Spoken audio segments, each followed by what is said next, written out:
आज का ये एपिसोड शुरू करने से पहले एक छोटी सी बात। क्या आप भी अपना पॉडकास्ट बनाने की सोच रहे हैं? तो एंकर ट्राई कीजिए। ये पॉडकास्ट बनाने का सबसे आसान तरीका है। नंबर एक, ये फ्री है। नंबर दो, इसमें कई सारे ऐसे टूल्स हैं जो आपको अपने फोन और कंप्यूटर पर रिकॉर्ड और एडिट करने की फैसिलिटी देते हैं। नंबर तीन, आप अपने पॉडकास्ट को डिस्ट्रीब्यूट भी कर सकते हैं, जिससे इसे स्पॉटिफाई और दूसरे प्लेटफॉर्म पर सुना जा सके। तो डाउनलोड कीजिए फ्री एंकर ऐप या विजिट कीजिए anchor.fm पर अपना पॉडकास्ट स्टार्ट करने के लिए। ये तो थी एक छोटी सी जानकारी, और अब शुरू करते हैं एपिसोड का सिलसिला। तो आज के एपिसोड में लीजिए सुनिए रविंद्रनाथ टैगोर के लिखे उपन्यास गोरा के 31वें भाग को मेरी यानी समीर गोस्वामी की आवाज में। विनय और ललिता को देखते ही सतीश न मालूम कहाँ से दौड़कर उनके पास आया और उन दोनों के बीच खड़ा हो दोनों के हाथ पकड़कर बोला, कहो, बड़ी बहन कहाँ है? क्या वो नहीं आई? विनय ने पॉकेट में हाथ डालकर और विस्मय भरी दृष्टि से चारों ओर देखकर कहा, बड़ी बहन? उफ, थी तो साथ ही में, न मालूम कहाँ खो गई। सतीश ने विनय को धक्का देकर कहा, बड़े आए, बताओ ना ललिता दीदी। बड़ी बहन कल आवेगी, ये कह ललिता परेश बाबू के कमरे की ओर चली। सतीश ने ललिता और विनय का हाथ पकड़ और अपनी ओर खींचकर कहा, चलो देखो हमारे घर कौन आया है। ललिता ने हाथ छुड़ाते हुए कहा, जो भी आए हों तेरे, अभी तंग मत कर, अभी बाबा के पास जाऊंगी। सतीश ने कहा, बाबा बाहर गए हैं, उन्हें आने में देर होगी। ये सुनकर विनय और ललिता दोनों को क्षण भर तसल्ली हुई। फिर ललिता ने पूछा, कौन आया है? सतीश ने कहा, नहीं बताता। अच्छा विनय बाबू, आप बताइए तो कौन आया है? आप कभी नहीं बता सकेंगे, कभी नहीं, कभी नहीं। विनय बिल्कुल असंभव और असंगत नाम लेने लगा। कभी नवाब सिराजुद्दौला, कभी राजा नवकृष्ण, यहां तक कि एक बार उसने नंद कुमार का भी नाम ले लिया। ऐसे अतिथियों का आना एक बारगी असंभव है, इसका अकाट्य प्रमाण देते हुए सतीश चिल्ला चिल्ला कर उनका खंडन करने लगा। हार मानते हुए विनय ने नम्र स्वर से कहा, हाँ ये तो है, सिराजुद्दौला को इस घर में आने में कई एक बड़ी मुश्किलें पेश आएंगी। ये बात तो मैंने अभी तक सोची ही नहीं थी। खैर, पहले तुम्हारी दीदी पड़ताल कराए, फिर अगर जरूरत होगी तो बुलाते ही मैं भी आऊंगा। सतीश ने कहा, नहीं आप दोनों चलिए। ललिता ने पूछा, कौन से कमरे में जाना होगा? सतीश ने कहा, तिमंजिले में। तिमंजिले की छत के कोने पर जो एक छोटी सी कोठरी है, उसके दक्षिण ओर धूप और वर्षा के निवारणार्थ एक टीन का छोटा सा आवरण दे दिया गया है। सतीश के पीछे पीछे इन दोनों ने जाकर देखा कि एक छोटा सा आसन बिछाकर उस छपरी के नीचे एक अधेड़ स्त्री चश्मा लगाए रामायण पढ़ रही है। उसकी उम्र करीब 45 वर्ष की होगी। सिर के आगे के बाल कुल उड़े हुए से जान पड़ते हैं और कोई कोई बाल सफेद भी हो चला है, किंतु गोरा चेहरा अब भी पके फल की तरह ज्यों का त्यों देख पड़ता है। दोनों भौहें के बीच एक काला दाग है। न हाथ में चूड़ी है और न बदन में कोई गहना। विधवा सी दिखती हैं।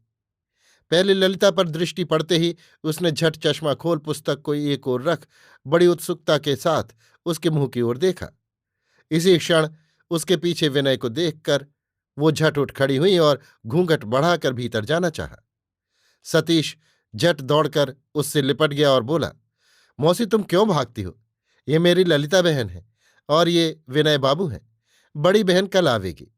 विनय बाबू का ये संक्षिप्त परिचय ही काफी था। उसके पहले ही विनय बाबू के संबंध में पूर्ण रूप से आलोचना हो चुकी है, इसमें संदेह नहीं। सतीश किसे मौसी कह रहा है ये न जानने के कारण ललिता चुपचाप खड़ी रही। विनय ने इस अधेड़ स्त्री के पैर छूकर उसे प्रणाम किया। ललिता ने भी विनय का अनुसरण किया। उस स्त्री ने झट भीतर से एक चटाई लाकर बिछा दी और कहा, बैठो बाबू, बेटी तुम बैठो। विनय और ललिता के बैठने पर वो भी अपने आसन पर बैठी और सतीश उसके बदन से सटकर बैठा। उसने सतीश को दाहिने हाथ से भरकर कहा, मुझे आप नहीं जानते, मैं सतीश की मौसी हूं। सतीश की मां मेरी सगी बहन थी। इस सामान्य परिचय के भीतर कोई ऐसी विशेष बात न थी, किंतु उस स्त्री के चेहरे और गले की आवाज में ऐसा एक विलक्षण भाव था जिससे उसके जीवन का गंभीर शोक से भरा हुआ पवित्र आभास प्रकाशित हो पड़ा। मैं सतीश की मौसी हूं, ये कहकर जब उसने सतीश को छाती से लगाया, तब उस स्त्री का जीवन वृत्तांत न जानने पर भी विनय का मन दया से पसीज गया। वो स्नेह भरे स्वर से बोल उठा, आप अकेले सतीश की मौसी होकर रहेंगी तो कैसे होगा? अगर आप सतीश के बराबर मुझे न समझेंगे तो सतीश के साथ मेरा झगड़ा होगा। एक तो वो मुझे विनय बाबू कहकर पुकारता है, भाई नहीं कहता, तो इस पर भी अब वो मुझे आपसे मौसी का नाता न जोड़ने देगा तो कैसे बनेगा? किसी के मन को वश में कर लेना विनय के बाएं हाथ का खेल था। इस सुशील प्रिय भाषी युवक ने बात की बात में उस स्त्री के हृदय में सतीश के साथ प्रेम का अंश ग्रहण किया। सतीश की मौसी ने पूछा, बच्चा तुम्हारी मां कहाँ है? विनय ने कहा, मुझे अपनी मां को खोए बहुत दिन हो गए, किंतु मेरे मां नहीं है, ये बात मैं मुंह से नहीं निकाल सकता। ये कहकर आनंदमयी की बात स्मरण करते ही उसकी आंखें आंसुओं से भर गईं। बड़ी देर तक इन दोनों के बीच बातें होती रहीं। उस समय ऐसा नहीं जान पड़ा कि इनकी ये पहली मुलाकात है। सतीश इन दोनों की बातचीत में अप्रासंगिक बातें कहकर अपने लड़कपन का परिचय देने लगा। ललिता चुपचाप बैठकर इन दोनों की बातें सुनती रही। ललिता कोशिश करके भी आसानी से किसी से हिलमिल नहीं सकती। नए परिचय की खाई लांघने में उसे काफी समय लगता है। इसके अलावा आज उसका मन भी ठीक नहीं था। विनय जो अनायास ही अपरिचिता से बातों का सिलसिला जोड़ बैठा, ये भी उसे अच्छा नहीं लग रहा था।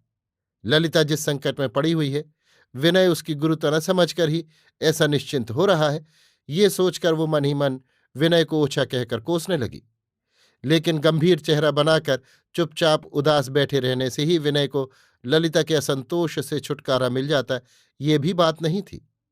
वैसा होने पर ललिता निश्चय ही मन बिगड़ कर कहती, बाबा से समझना तो मुझे है, लेकिन विनय बाबू ऐसी शक्ल बनाए बैठे हैं जैसे सारी जिम्मेदारी उन्हीं के सिर आ पड़ी हो।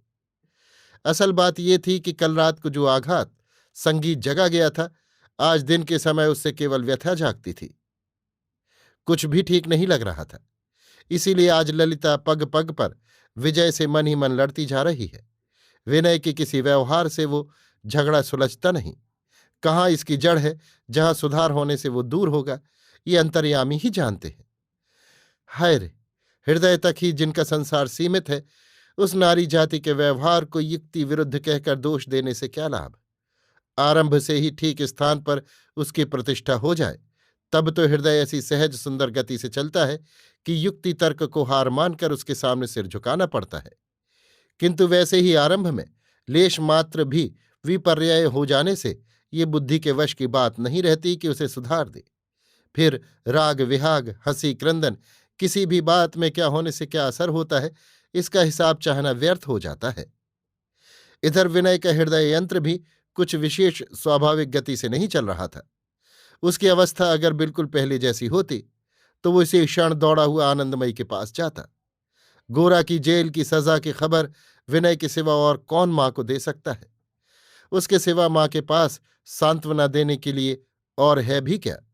इसी की व्यथा विनय के मन की गहराई में एक भार सी उसे दबाई जा रही थी। लेकिन ललिता को अभी छोड़कर चले जाना भी उसके लिए असंभव हो गया था।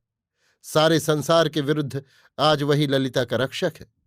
परेश बाबू के सम्मुख ललिता के संबंध में उसका कुछ कर्तव्य हो तो उसे वो पूरा करके ही जाना होगा। ये बात ये अपने मन को समझा रहा था, और मन ने भी थोड़े से प्रयत्न से ही ये बात समझ ली थी। प्रतिवाद की क्षमता ही उसमें नहीं थी। गोरा और आनंदमयी के लिए विनय के मन में चाहे जितना दर्द हो, ललिता का अत्यंत निकट अस्तित्व उसे आज ऐसा आनंद दे रहा था जैसे खुलेपन का, सारे संसार में एक ऐसे गौरव का बोध करा रहा था। अपनी एक विशिष्ट स्वतंत्र सत्ता का उसे ऐसा अनुभव हो रहा था कि उसके मन की व्यथा मन के निचले तल पर ही दबी रह गई। ललिता की ओर आज वो देख नहीं पा रहा था। बीच बीच में अपने आप ही जितना नजर पड़ जाता, ललिता के आंचल का अंश, गोद में निश्चल पड़ा हुआ हाथ, उतना ही उसे पुलकित कर जाता था। परेश बाबू को बाहर गए बहुत देर हो गई, अब भी लौटकर नहीं आए, ये देख ललिता वहां से उठ जाने के लिए छटपटाने लगी। उसको किसी तरह रोक रखने ही के लिए विनय सतीश की मौसी के साथ जी लगाकर बातें कर रहा था। आखिर ललिता का क्रोध रोके न रुका। वो विनय की बात में सहसा बाधा देकर बोल उठी, आप इतनी देर क्यों कर रहे हैं? बाबूजी कब आवेंगे इसका निश्चय नहीं। क्या आप गोरा की मां के पास एक बार न जाएंगे? विनय चौंक उठा। ललिता का क्रुद्ध स्वर विनय के लिए अपरिचित न था। वो ललिता के मुंह की ओर देखकर तुरंत उठ खड़ा हुआ। वो किसके लिए विलंब कर रहा था? उसी के लिए। यहां उसका कोई विशेष प्रयोजन नहीं था। वो तो दरवाजे पर से ही विदा हो रहा था। ललिता ही तो उसे अनुरोध करके अपने पास लाई थी। आखिर उसी के मुंह से ऐसा प्रश्न।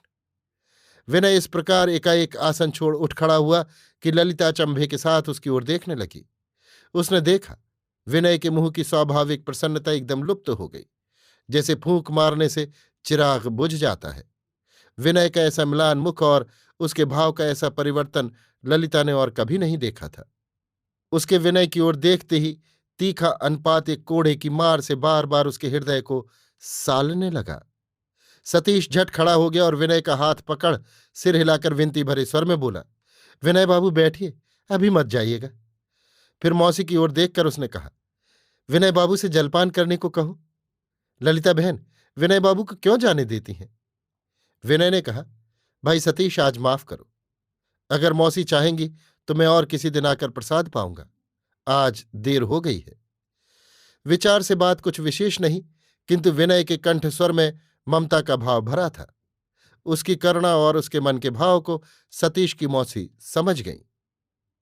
उसने एक बार विनय और एक बार ललिता के मुंह की ओर चकित होकर देखा। ललिता तुरंत वहां से उठी और कोई बहाना करके अपने कमरे में चली गई। वो कई दिन इसी प्रकार अपनी करनी पर कुढ़कर आप ही आप रोती रही। अभी आप सुन रहे थे रविन्द्रनाथ टैगोर के लिखे उपन्यास गोरा के 31वें भाग को मेरी यानी समीर गोस्वामी की आवाज में।